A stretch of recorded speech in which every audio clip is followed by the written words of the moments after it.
అదే RTV app వార్తల్ని క్షణాల్లో చదివే అవకాశం ఉంటుంది. ఒక న్యూస్ పేపర్, ఒక టెలివిజన్ ఛానల్ మీ చేతుల్లో ఎప్పుడు ఉంటాయి. పరిష్కారం ఏంటంటే ఎమ్మెల్సీ ఎన్నికల పరిష్కారం.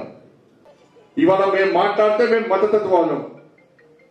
అరే అక్కడెక్కడో వికారాబాద్లో తబ్లిగీ జమాత ఇస్లాం అని చెప్పి ప్రపంచ దేశాలు అనేక దేశాల్లో నిషేధించిన సంస్థ, ఉగ్రవాదులను పెంచి పోషించే సంస్థ వికారాబాద్ లో మీటింగ్ పెడితే ఇదే తెలంగాణ ప్రభుత్వం, ఇదే కాంగ్రెస్ పార్టీ ప్రభుత్వం 2.5 కోట్ల రూపాయలు ఇచ్చిందని వాళ్ళ మీటింగ్ పెట్టుకోమని చెప్పండి. ఏడమంది కాంగ్రెస్ పార్టీ నాయకుల పట హిందుత్వం ఏడమంది వాళ్ళ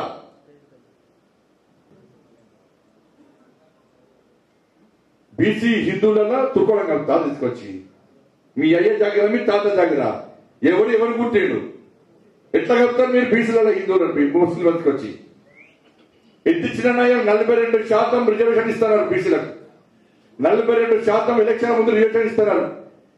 ఇలా ఇంతకుముందు 32%, 23% మనకు రిజర్వేషన్ ఉన్నది ఆల్రెడీ హిందువులకు, బీసీలకు. ఇలా 42% ఇస్తా ఉన్నారు. 10% ముస్లింలు తీసుకొచ్చి ఈ బీసీలలో కలిపితే వీళ్ళు ఇచ్చింది ఎంత?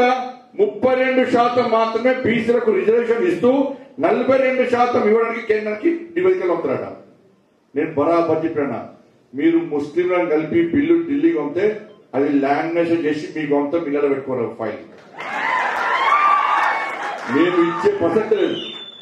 మీరు ఇచ్చేది 32% బీసీల కుంభం పూస్తున్నారు మీరు. 32% ఇచ్చి ఇంకా 10% తుర్కోలకు ఇస్తున్నారు మీరు. మాకు ఇస్తలేరు, బీసీలకు ఇస్తలేరు, హిందువులకు ఇస్తలేరు. అదే హైదరాబాద్ లో రాజశేఖర రెడ్డి ప్రభుత్వం 4% రిజర్వేషన్ ఇస్తే, ముస్లింలు బీసీలకు గుర్తించి 4% రిజర్వేషన్ ఇస్తే, హైదరాబాద్ జిహెచ్ఎంసీ ఎన్నికల్లో 32 మంది గెలవాల్సిన హిందువులైన బీసీలు గెలవాల్సిన స్థానాల్లో తుర్కోలు గెలిచారు. మరి వాళ్ళ 10% ఇస్తే హిందువులు ఎక్కడ గెలవరు. మొత్తం అదే రాజ్యం అవుతుందన్న చెప్పాలి. కాంగ్రెస్ పార్టీలో హిందువులు చెప్పాలి. కాంగ్రెస్ పార్టీలో బాగా పూజలు చేసే హిందూ నాయకులు చెప్పాలి. రోజంతా నన్ను దిట్టేటువంటి హిందూ నాయకులు చెప్పాలి. నేను మాట్లాడింది తప్ప. సర్కిల్ తార్గేలు సర్కిల్ ఇవన్నీ మాట్లాడితే పక్క మాట్లాడు. దీనిలో ఏ మొహమాటం లేదన్న. దీనిలో చాలా మంది అనుకుంటారు ఎన్నికల ముందే కాదు, ఇవాళ ఈ గ్రాడ్యుయేట్స్ ఎన్నికలో, ఈ ఎన్నికల్లో, ఎమ్మెల్సీ ఎన్నికల్లో మేధావి వర్గం అంతా కూడా దయచేసి గుణపాఠం చెప్పండి. ఒక వర్గానికి కొమ్ము కాస్తూ ఒకే వర్గం ఓట్లతో గెలిచినామని చెప్పి విడుదల జీవితున్న కాంగ్రెస్ పార్టీ గుణపాఠం చెప్పాల్సిన బాధ్యత ఇలా మేధావి వర్గం మీద ఉంది. వాళ్ళు నేను మతం గురించి మాట్లాడతలేను, కానీ హిందూ ధర్మానికి జరుగుతున్న అవమానాల గురించి, హిందూ ధర్మం పట్ల నిర్లక్ష్యం వహిస్తున్న విధానం గురించి ఇలా మీకు విజ్ఞప్తి చేస్తున్నాను. అది ఎప్పుడైనా రావచ్చు. ఏ ప్రభుత్వమైనా 5 సంవత్సరాలు ఉండాలని మేము కోరుకుంటున్నాం. కానీ మీ పార్టీ ఎమ్మెల్యేలే మీ ప్రభుత్వం ఉండద్దని కోరుకుంటున్నారు. మేమేం చేస్తాం దానికి? మీ పార్టీ మంత్రులే మీరు ఉండద్దని కోరుకుంటారు. మేమేం చేస్తాం దానికి?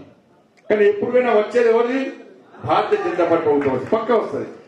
బాధపడుతున్నారు తెలంగాణ ప్రజలు. అరే మొన్న బీఆర్ఎస్ పార్టీ మీద కోపంతో ఇటు గుద్దాల్సిన ఓటు అటు గుద్దినాం. మరిన్ని వీడియోస్ కోసం ఛానల్ ని సబ్స్క్రైబ్ చేయండి. లేటెస్ట్ అప్డేట్స్ కోసం వాట్సాప్ ఛానల్ ని ఫాలో చేయండి. అండ్ లింక్ డిస్క్రిప్షన్ లో ఉంది.